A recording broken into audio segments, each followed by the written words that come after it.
कहा कि मीडिया पे दोष मत मढ़िए, बिल्कुल ठीक बात है। आज तक तो हम लोग यही पढ़े थे कि मीडिया लोकतंत्र का चौथा स्तंभ है और मीडिया अक्सर विपक्ष के साथ होता है। कोई सवाल जो है वो सत्ता से पूछता है। मुझे इस पे कोई गिला शिकवा नहीं है, क्योंकि आपने एक शायरी पढ़ी थी तो हम भी एक पढ़ देते हैं आपके लिए कि हमने इस दौर के अंदाज निराले देखे, फैसला कत्ल का कातिल के हवाले देखे। तो कोई बात नहीं है, ये वक्त की बात है। तंत्र की हार नहीं होती है, वहां आपको ईवीएम नहीं जिताता है, लेकिन अन्य राज्यों में जरा कन्हैया जी को नहीं। आपने ऐसी टिप्पणी की। जब हम कर्नाटक जीतते हैं, भाजपा कर्नाटक हारती है, तो किसकी हार होती है? नहीं साहब, तब मोदी जी की हार नहीं होती।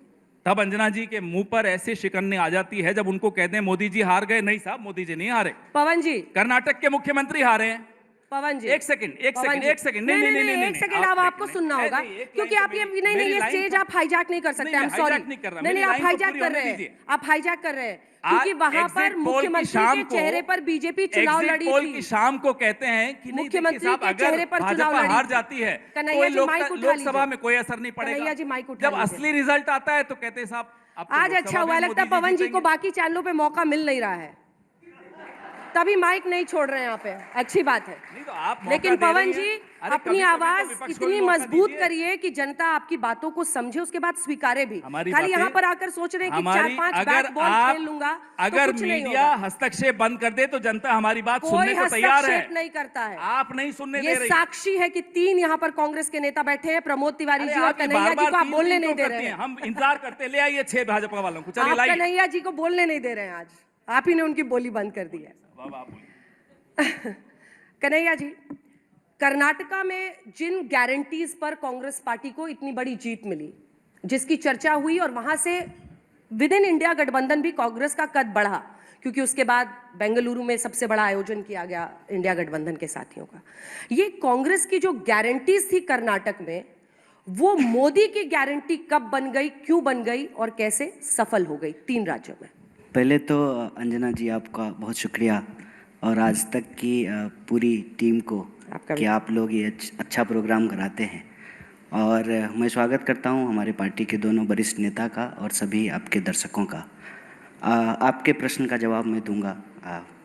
सबसे पहली बात तो ये कि आप बार बार ये कह रहे हैं कि हमने कांग्रेस पार्टी के 3 नेताओं को बुलाया है, तो अब 3 बुलाएं, 6 बुलाएं, 60 बुलाएं, लेकिन अगर हम एक पार्टी के नेता हैं तो हम सबसे एक ही सवाल पूछा जाएगा। ऐसा तो होगा नहीं कि पवन जी से अलग सवाल पूछा जाएगा, हमसे अलग सवाल पूछा जाएगा, और हमारा जवाब भी एक ही होगा अगर हम एक पार्टी के हैं तो। और दूसरी बात आपने कहा, और बिल्कुल आप पे कोई दोषारोपण नहीं है, गिला शिकवा नहीं है, और आपने कहा कि कांग्रेस पार्टी हार गए। आप बीच में ये भी कहा आपने कि राहुल गांधी हार गए। कांग्रेस पार्टी हारे, राहुल गांधी हारे, ये 2 अलग अलग चीज़ नहीं है, ये एक ही बात है। पार्टी की जीत में राहुल जी की जीत है और पार्टी के हार में राहुल जी की हार है। राहुल जी की जीत से जो है पार्टी की जीत जुड़ी हुई है, ये अलग अलग चीज़ नहीं है। और इस बात में कोई दो राय नहीं है कि संख्या बल के हिसाब से हम देखें तो परिणाम जो है हमारे पक्ष में नहीं है।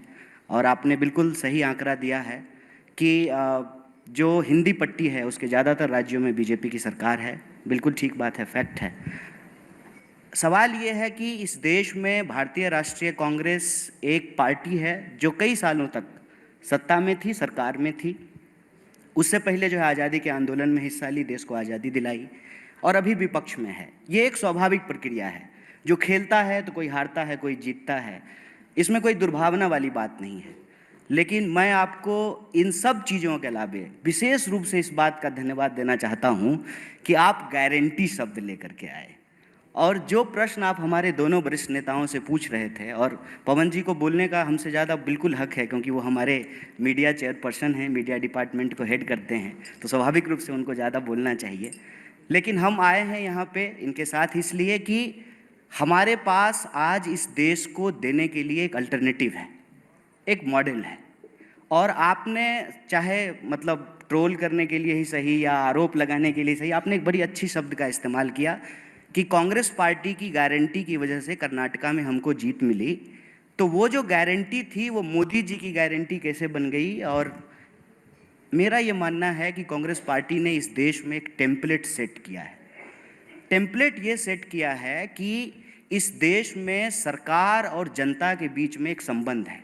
संबंध ये है कि जनता सरकार को टैक्स देती है और सरकार बदले में जनता को सुरक्षा, उसके जो है रोजी रोटी, कपड़ा, मकान, इन तमाम चीज़ों को मुहैया कराती है, व्यवस्था कराती है।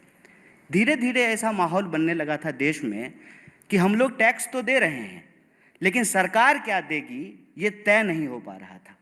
और मुझे बड़ी इस बात की खुशी है कि जीत किसी की हुई हो, मुख्यमंत्री कोई बना हो, लेकिन एक बात हम सबको मुक्त कंठ से स्वीकार करना चाहिए कि एक बार फिर से लोक कल्याण, वेलफेयरिज्म इस देश की राजनीति के केंद्र में आया है।